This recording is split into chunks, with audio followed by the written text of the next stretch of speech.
Hello বন্ধুরা, তোমরা সবাই কেমন আছো? আশা করি ভালো আছো। আজকে আমি বানাতে চলেছি পাটের শাক। চলে এসেছে আবার একটি নতুন রেসিপি নিয়ে, তোমরা দেখতে থাকো। এবার এখানে আমি দিয়ে দেবো জল।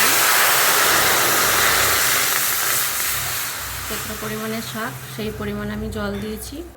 এবার এখানে আমি পরিমাণ মতো লবণ দিয়ে দিচ্ছি। এবার এটাকে আমি ফুটতে দেবো। এখন কিন্তু জলটা খুব ভালোভাবে ফুটে গেছে। এবার আমি এখানে দিয়ে দেবো শাকটা আমি আগের থেকে ভালো করে 2-3 বার মতো ধুয়ে নিয়েছি। এবার দিয়ে দেবো শাকটা। এবার শাকটাকে আমি ভালোভাবে নেড়ে নেব।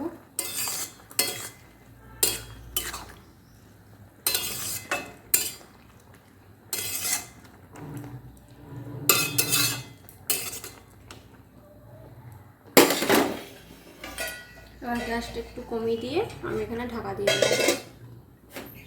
এবার এখানে আমি ঢাকনাটা খুলে এবার এখানে নেড়ে দেবো। শাকটা কিন্তু খুব ভালোভাবে হয়ে গেছে।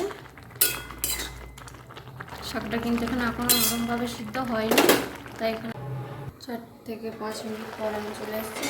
শাকটার জলটা কিন্তু এখন খুব ভালোভাবে শুকিয়েও গেছে আর শাকটা খুব ভালোভাবে সিদ্ধও হয়ে গেছে। এবং আমি শাকটাকে নামিয়ে নেব, তারপরে ফোড়ন দেবো।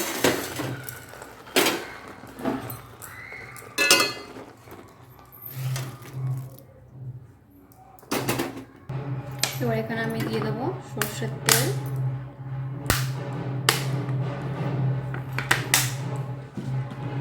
তেলটাকে এখন গরম হতে দেবো। এখানে কিন্তু তেলটা গরম হয়ে গেছে। এবার এখানে ফোড়ন হিসাবে দিয়ে দিচ্ছি শুকনো লঙ্কা আর কিছুটা কালো সর্ষে।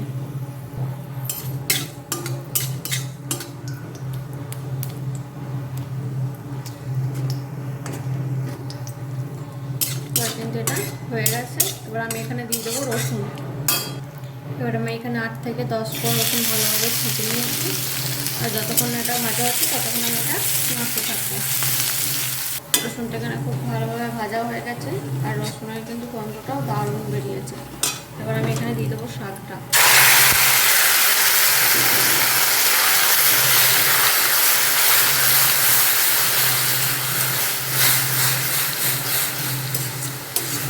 এবার এইভাবে আবার ভালো করে মিশিয়ে নেব। শাকটা কিন্তু এখানে রেডি পুরো হয়ে গেছে। এবার আমি শাকটাকে নামিয়ে নেব। দেখো শাকটা কিন্তু এখানে কত সুন্দর হয়েছে। রেসিপিটা একবার তোমরা ট্রাই করে দেখো। ভিডিওটি যদি ভালো লাগে লাইক কমেন্ট, চ্যানেলটাকে সাবস্ক্রাইব করে দেবেন আর কমেন্টে কিন্তু অবশ্যই জানাবেন শাকটা কেমন লাগলো। রেসিপিটা একবার ট্রাই করুন, দেখুন ভালো লাগবে। এখানে আমার হয়ে গেছে বানানো পাটের শাক। ভিডিওটিকে অবশ্যই লাইক করবেন, চ্যানেলটাকে সাবস্ক্রাইব করে দেবেন আর শাকের রেসিপিটা কেমন লাগলো কমেন্টে অবশ্যই জানাবেন।